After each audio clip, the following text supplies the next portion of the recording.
You're listening to the Wealth and Wanderlust podcast, an international finance and personal development podcast for the modern day woman. I'm your host, Vanessa M.W., and I'm here to help you build a better life abroad or in America. You can find out more about my work in finance and travel on wanderonwards.co, or you can say hi on Instagram at wanderonwards. Not all classrooms have four walls, so open your mind to what's possible and let's get started. Hi, everyone. It's Vanessa M.W. back for another episode of Wealth and Wanderlust. Today, I have a very special internet friend. We haven't met IRL just yet, but we are obviously hermanas, if you couldn't tell by our faces. She's another woman in tech. She's an absolute genius and soon to be my emergency tech support. I can't wait to pay you. Please welcome Joy to the show. Joy, can you tell us a little bit about yourselves and where people can find you? Yes. So hi, I'm super excited. I always forget that we haven't met in real life yet. I feel like I have a couple of those internet friends where I'm constantly talking to people and we're FaceTiming and stuff. And then I'm just oh yeah. But, and also because I worked in tech for so long that I'm so used to working, remotely with folks all over the world. And that I forget that oh yeah, we haven't met. But about me, my name is Joy Valerie Carrera, and you can find me at buildwithjoy.co or buildwithjoy on Twitter and TikTok. And I basically, I am a digital operations strategist. And what that essentially means is I handle all of the logistical parts of building online businesses. So when it comes to IT, admin, just basically laying down a solid foundation so that we can scale up. And most people don't even really realize what operations is or that you need it. And I mean, maybe I'm a little biased, but I think most companies, especially if you're a tech company, operations first, right? You want to build solid systems that you can build a foundation on so that whether you're serving one client or 100 clients or 1,000 clients, you have solid systems in place that grow with you and make your life easier so you're not putting out fires. So I have been in the tech industry for about 7 years now. But I went to RIT. So I've been in the tech world forever. And, everything uses tech now. And we've noticed that more and more, especially during this pandemic. So that's really what I'm trying to get more folks to realize, especially I think a lot of Latinos, we can I feel if you can manage your family, and you probably are, especially if you're the first, the oldest, that you could probably just move into operations. And specifically, I think sales and operations are one of the easier entry levels to get in and start making more money. If you're a retail manager, you could probably do, actually my best friend, I got her, thinking tech, and she was a manager for handling inventory for guests for a bunch of years, and then moved into managing operations at Weight Watchers, right? Amazing. And I was literally just you know how to do this all, right? You can handle all this logistics and getting paid twice as much, right? So I think that's one of the things is you're going to be doing less work, more strategic, more on your schedule, a 9 to 5 and not insane hours, and getting paid more to also learn how to build businesses and eventually build it for yourself. And that's what I did 2 years ago. But before we get into that, Joy, let's back up. There we go. Let's back up. Okay. So originally, when you were working full-time in tech, what were you doing? So I started as a digital operations coordinator. So that was my first job. And when I broke in, I actually took a pay cut.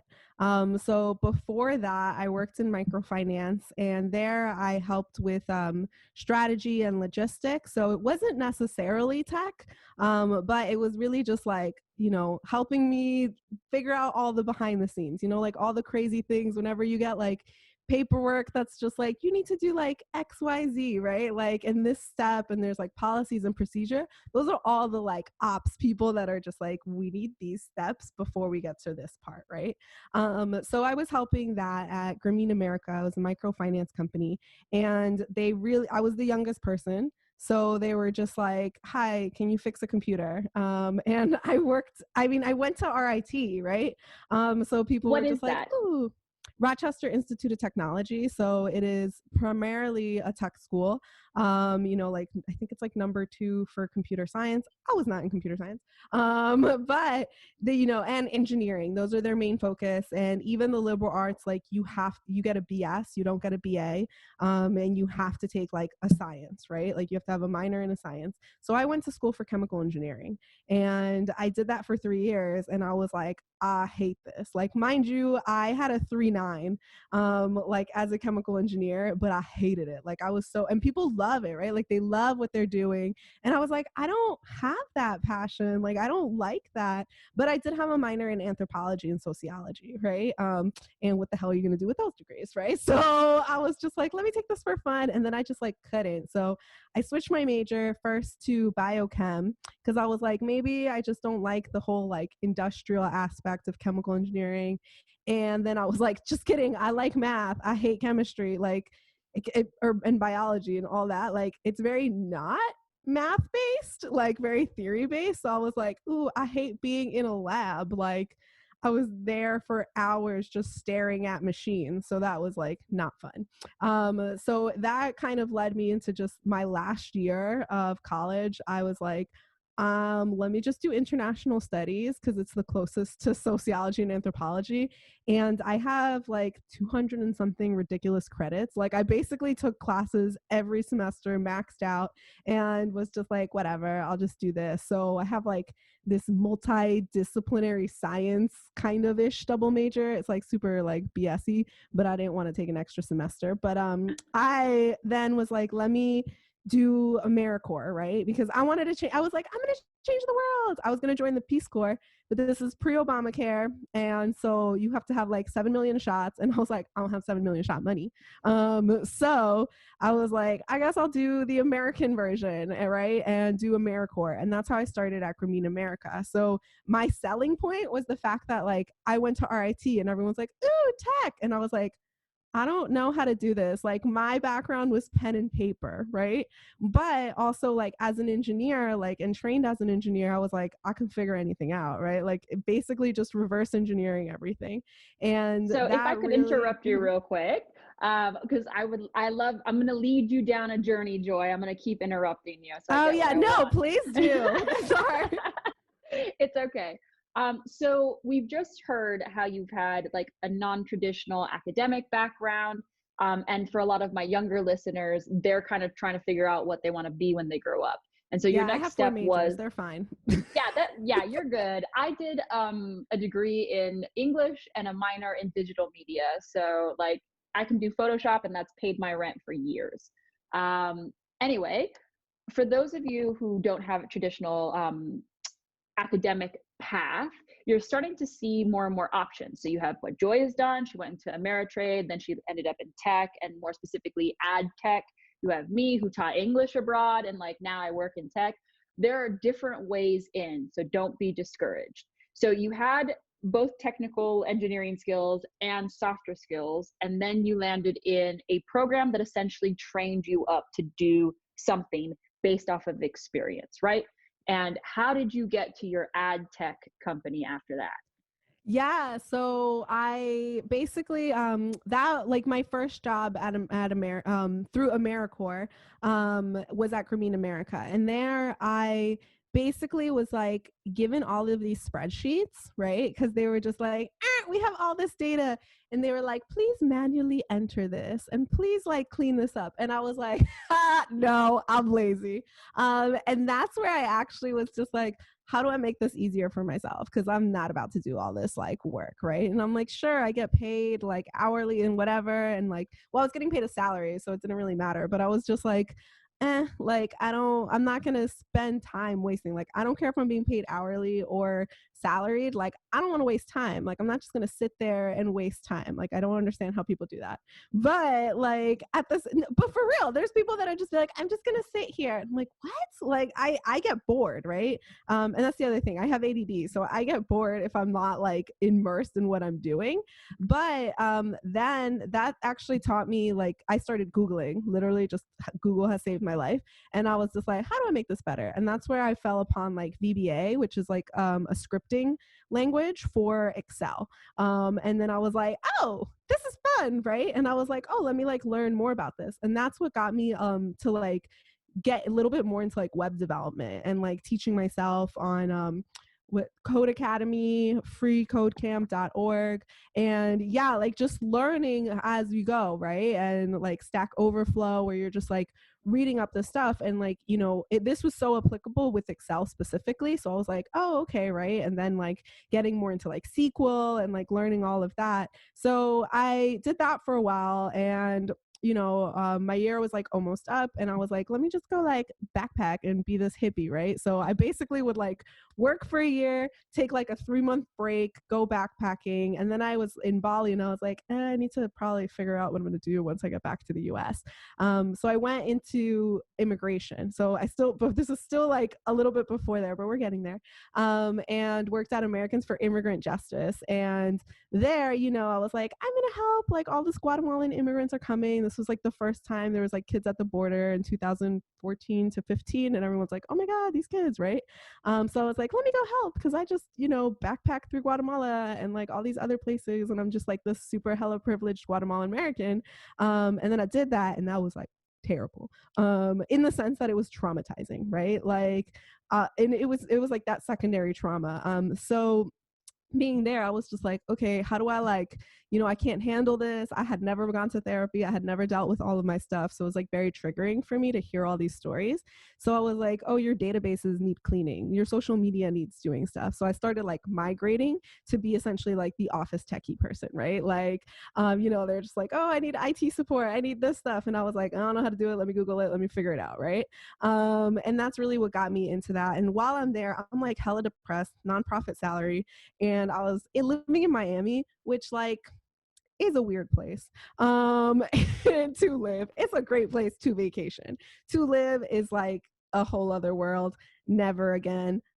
I have no idea how people live in Florida. It's a crazy Wild West out there. But and shout out to Janice for handling that. But, yeah, I was in a holdup once. Like, there's so many stories there. It's a scary place. But I was just like, I cannot handle this. At first, I wanted to escape the cold, because I'd been living in Rochester, which is like winter 90% of the year. And so I started reaching out to like all of my friends who were posting on Facebook that I had gone to college with, and they're living their best life in these startup worlds, right? So I was like, how you living your best life? You dumb, you know, like I was just like, I used to tutor you, like what, you know? So I started like reaching out to some of my friends and was like, hey, like, so how do I get one of these fancy jobs, right? Like I was like, I know I'm smart. So I was like, I can figure it out. And I was like, they didn't even go to school for tech. Like, what? How are you doing this? And so actually one of my friends got me a job or in an interview at his company. And they did not hire me. So they offered me an internship. And I was like, listen, I'm 22 years old. I'm too old for an internship, but thank you, right? And he was just like, actually, like, you know, like a week later, he was like, my friend's starting a company, right? And could use someone like you that's kind of like a, you know, figure it out-ish type of person, jack of all trades, joy of all trades, right? And so like I interviewed with them, and I don't have a filter, in case you haven't noticed. So, you know, I interviewed with them, and they're like, what do you want to do? And I was like, well, I want to start my business in a couple of years. Like, you know, you know, that's not what you're supposed to say at a job interview. And they were like, where do you see yourself in 5 years? And I was like, well, you know, like I'd be building here, you know, the typical, but I was like, well, like my end game is like, I want to learn how to build a business. Right. And, you know, they were like, do you know how to do this, this, and that? And I was like, no, but I can learn. I can really good at figuring things out. Cause at this point I was like, I don't have anything to lose. And they were like really comfortable to be around, you know, just like broy dudes. So I was like, okay, what else? Right. So, and this was at a WeWork when WeWorks were first the thing. So I just walk in, big hair. Actually, it was raining. And so like I look like a soggy dog. And there's just like all these guys. Like I saw like no women. And I come into this WeWork, right? And then they were just like, all right, cool. And literally like within 24 hours, they were like, hi, do you want the job? Like later I find out it's because they were a startup, and they had just started 6 months before and were just drowning. And we're just like, this girl will figure it out. And within 3 months, they just like bumped my salary because they were like, you just cleaned up our giant mess. And we scaled out there to, by the time I left, we have like about 30 people in 4 countries, right? So I like helped, 4 countries, and I helped set up like 5 offices. And that I'd done before, like at Grameen, like helping set up branches and stuff and like building all the policies and whatnot.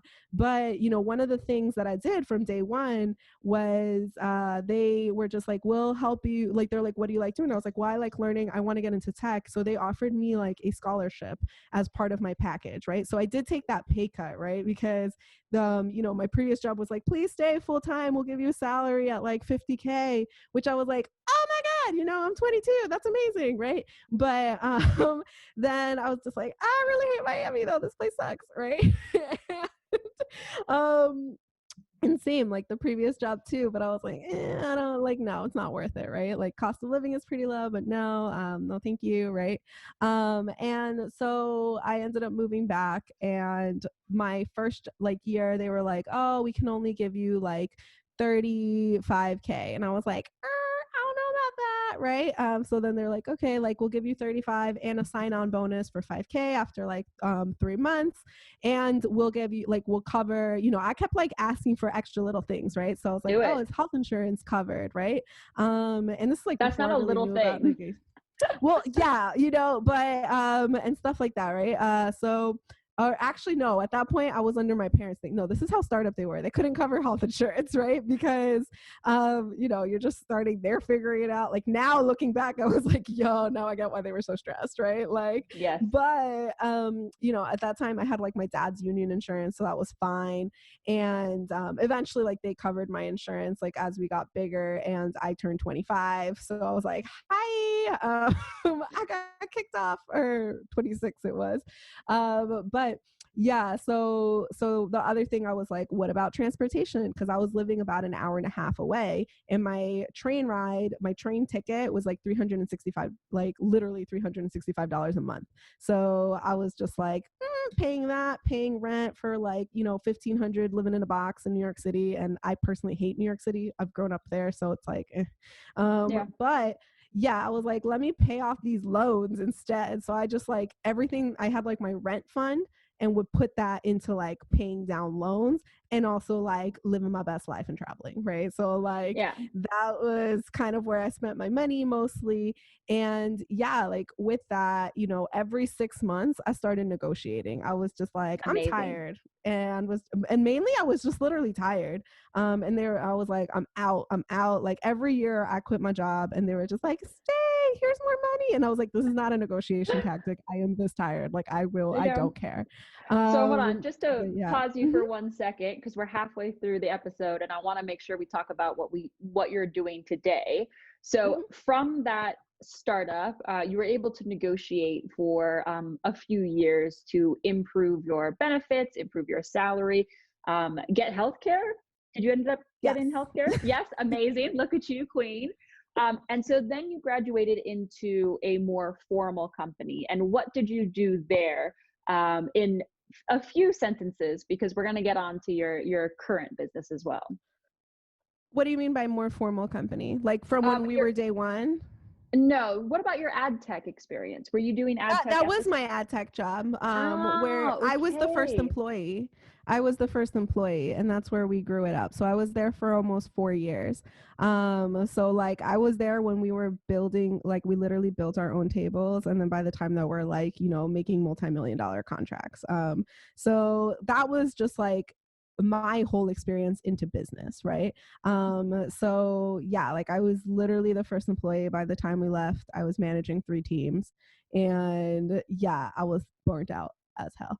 But yeah, we had like contracts with Google, AOL, Verizon, all these companies, right? But What we did specifically was, like I said, I handled all of the like the logistics, the onboarding, basically anything that needed to get done, like operational wise. I was the go-to person, also admin. So I'm used to wearing all these hats, right? And having to like basically handle HR and all of everything. But the main thing was really trying to grow it as we're all figuring it out at the same time. And so that really like made me less afraid when I was like deuces, right? I was like, I'm Mm, just gonna start my own thing. But that was always my mentality while I was there. I was like, this is gonna be like my last job. Like I was just like, I'm not gonna have another boss after this. My old boss was like, he was the type of person that loved mentoring people.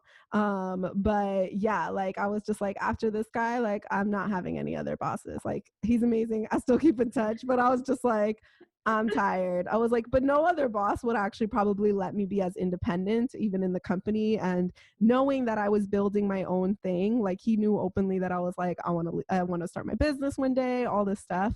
And I don't think there's like many bosses that would take someone that like they know is going to leave. Like for literally sure. when I first started, he was just like, I'm going to teach you all that I know that you can start your business one day.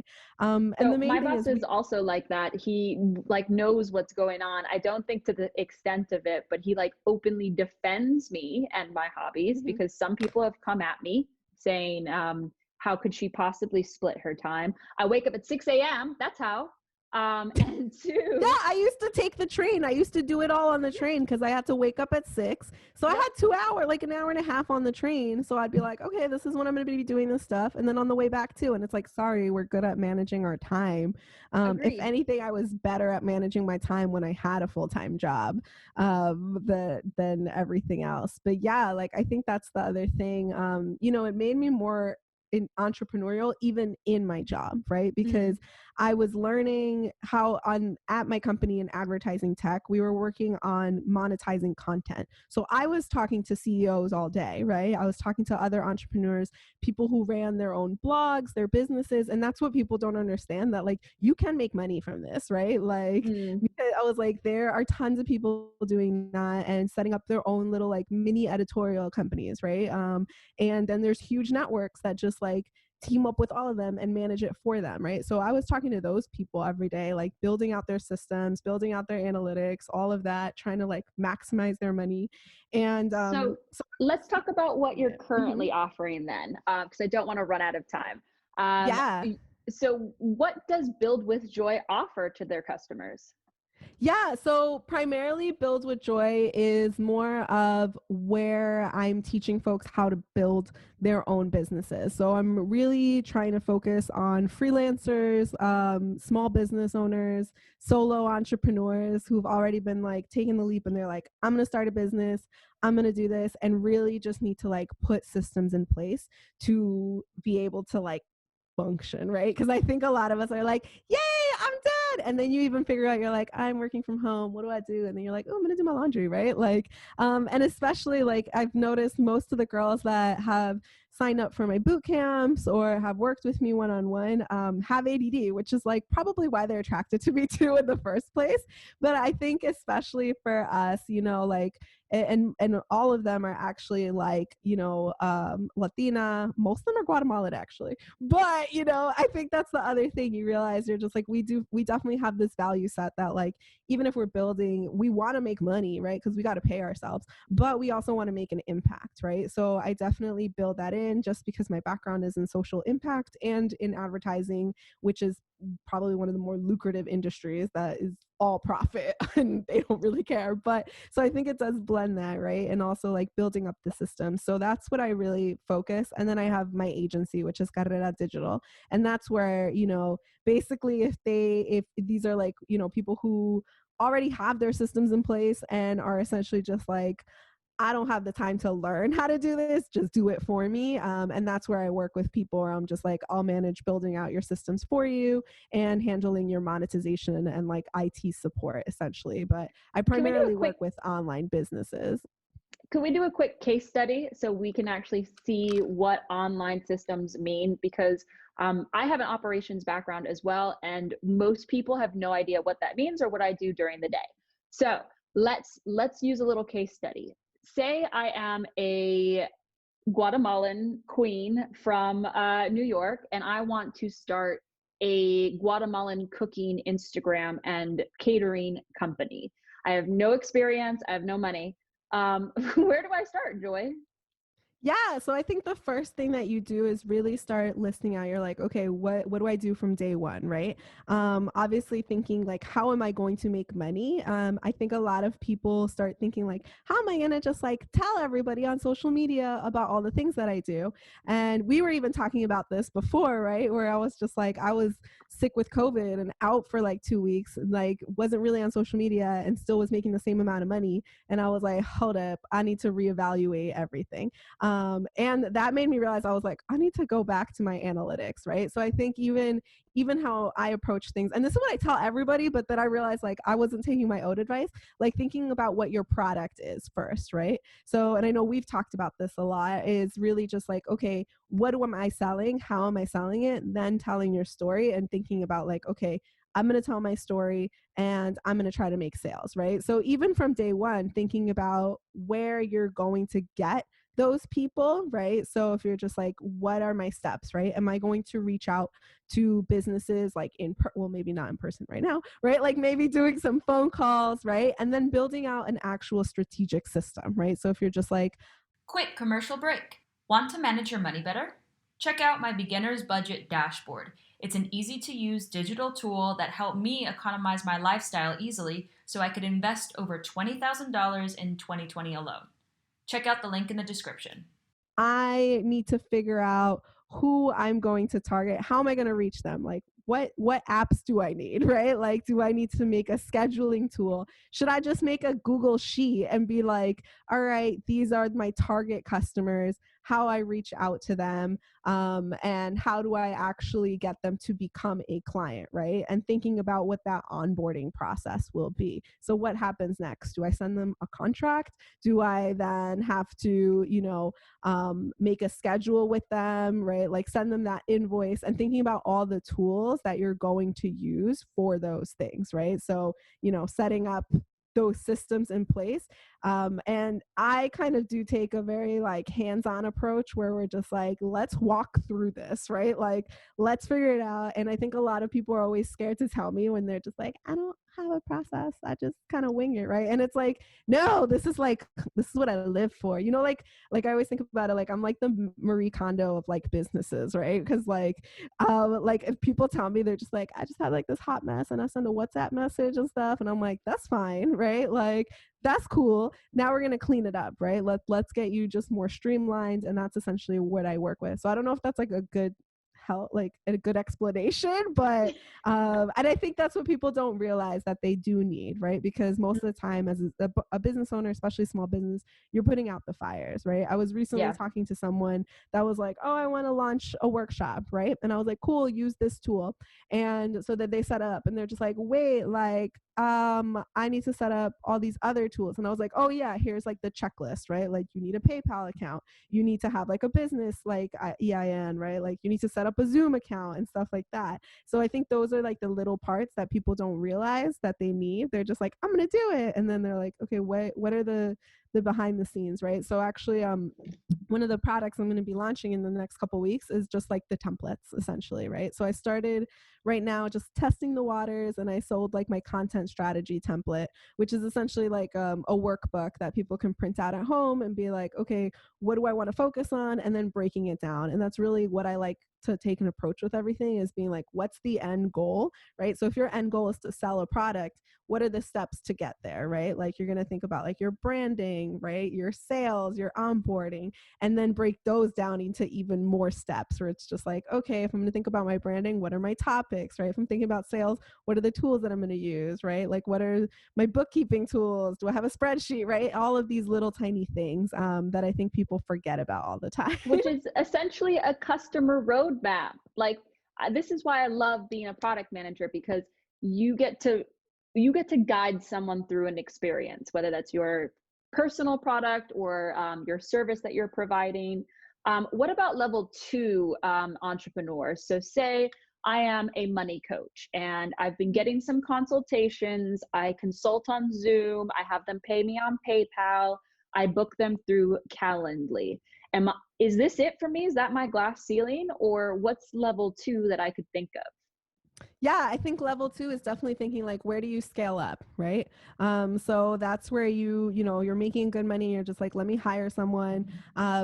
Thinking about like, okay, how do I have my brand representation, right? Like, do I need to optimize my blog? Where am I kind of missing some points, right? So if you're just like, if you have a blog, you're like, wait, we can run some ads for our own stuff on our blog, right? And thinking about like ways that you can start scaling up and where you're basically like leaving money on the table, right? So that's essentially what I would do, is being like, okay, cool. Like, you're already sharing all this products. Why are you not sharing like affiliate links and whatnot, right? And like signing it up and setting up all these systems in place to know like, okay, these are the networks that we're going to do it. And, maybe this is level 3, is kind of just like, all right, cool. Like now we really want to focus on like where your sales are coming from. I mean, you really should be doing this from day one, but nobody has the time to do this, right? Like if you have this, right, where we're just like, okay, cool. Like let's start looking up like where are all our leads coming from, being very meticulous. And this is usually why, we don't have time to do that as a solo person, and where you like kind of will outsource it, or being like, okay, I know most of my leads are coming through email, so maybe I focus more on them, and then do like paid campaigns once we actually know what our lead, like our good funnel is and where like most of our traffic is coming from, to being able to be like, okay, I'm gonna throw some money at that, run a campaign on there, but also thinking about the end funnel, right? Like you want to make sure that all your tech is working, right? So that's where it'd be like, okay, do I have a good website? Do I have all the systems in place for me to make my life easier, right? Maybe there's a CRM that I can use and I need someone to set it up for me, and building all of those kind of pieces out. So that's really where I work with primarily, I work more with tech startups that will just be like, can you just build this for me? And I'm like, sweet, like here's your dashboard. And thinking about like your product and everything. And it's crazy when you realize like a lot of solo entrepreneurs probably have more systems in place than like a tech startup. Oh my God, yes. Yeah.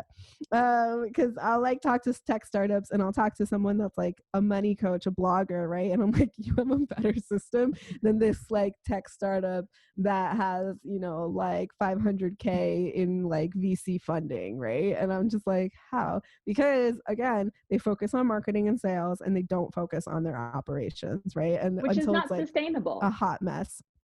Yeah. Not sustainable. That's when everyone's like, I'm burnt out. Like their marketing person has like 7 million jobs, and everyone's just like as stressed out as possible, right? Where it's just like, okay, but you didn't have all these systems in place, and make it as efficient as it possibly could with actually the least amount of people. I very much like work very lean. So whenever I know people who'll be like, oh my God, we just hired like 10 people. And I'm like, cool, what are they going to do? Right. And even like, even at the start of the pandemic, people were just like, everyone's like laying off everyone. I'm like, yeah, because half of them were just on Slack, like, Yep. slacking off literally. And that's when you realize like half the people are just hanging out at the water cooler. And I mean, I am that person where I'm just like, I don't care if you work 4 hours or 8 hours, just like do your job, right? Like Yep. get it done. And 100%. if it's not done, then like pieces, sorry, right? Like, but Savage. Okay. Well, it's really bad, but it's okay. Tell us how you really feel. We are coming at the end of our podcast episode. Can you give us one app or program recommendation that could transform an entrepreneur's business? yes, actually, I was just having a consult with somebody yesterday. HubSpot. I think this is the easiest one for everyone. It's a free CRM. So a lot of people will do this last, but I think it's very smart to start now, where you can just be like, okay, let me put in my contacts, right? It's basically just like a phone book on steroids. That's what a CRM is, customer service relationship manager, customer relationship manager, right? And this is where like it's basically like Salesforce but for small business. Salesforce for big business is even dumb. I hate Salesforce. But but like it's so inefficient. I can't. But definitely like HubSpot is a really good tool. It's free to start, and I think you only have to pay when you're using their marketing platform, right? Or you're kind of upgrading. But just keeping all those leads, I think that's the easiest part, is literally just thinking about that. And if you're just like, I'm scared, just use Airtable. That's another one, which is basically a spreadsheet on steroids. And they have tons of templates that you can just start off from. It's also free. And I think these are really like the big game changers, because then you actually can visually see like where your leads are, what's converting and where you're wasting time. And I think a lot of us, even if we know that's what we're supposed to do, we're just like, and then you realize and you're just like, I am wasting time. Like, why am I on social media all day? Like, I don't need to be doing this. And my leads are actually coming from my emails or phone calls, right? And then you're like, okay, I need to shift my focus. And that's I guess the last thing. So there's three things. Like the Pareto rule. I think that's like a really big one, which I even forget. And this is very much how we grew our business at my last company, where we scaled it so quickly in 4 years, which then was acquired. So they made money, and then sold it. But yeah, thinking about, I think it's like 80% of your money comes from like 20% of your clients, right? So then you're just like, okay, how do I shift that? You're just like, if I'm making more money from these 20%, how do I now shift my offering to focus on that 20% instead of all these like little tiny things that don't really sell? So even when you think about, like, I think my boss had explained it to me in a really easy way. It was like a pizza store, right? Like the pizza place, right? They have all these toppings, the pineapples, the onions and everything, but like 80% of their sales come from like 20% of the items on the menu, which is probably just like the regular pizza pie and pepperoni. So by focusing and shifting the focus on like, okay, maybe we just offer more of that versus like spending all day making all these beautiful like pizza pies and only like these two are the main sellers. Maybe we should focus on making more of these two instead of like all the fancy toppings, right? And those is just like, okay, like as they come.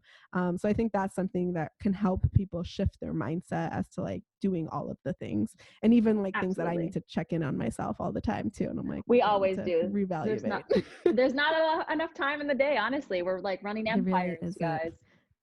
So can you please tell everyone where they can find you, and then we'll wrap up. Yeah. So you can find me at buildwithjoy.co on Instagram, and my blog is also buildwithjoy.co.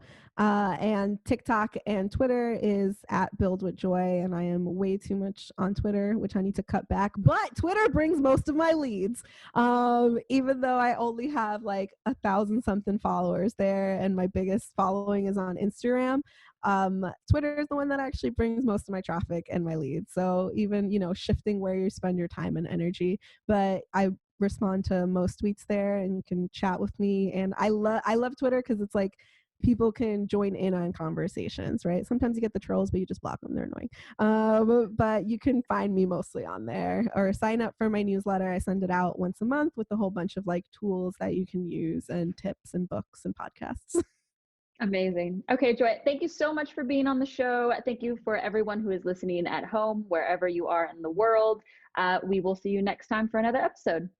Want to win a free finance-related digital product valued anywhere from $15 to $300? Just subscribe and leave a review on iTunes with your name. I'll announce the winner each month on the podcast, and you can DM me on Instagram to claim your prize. Thanks for supporting the channel, and I'll see you next week.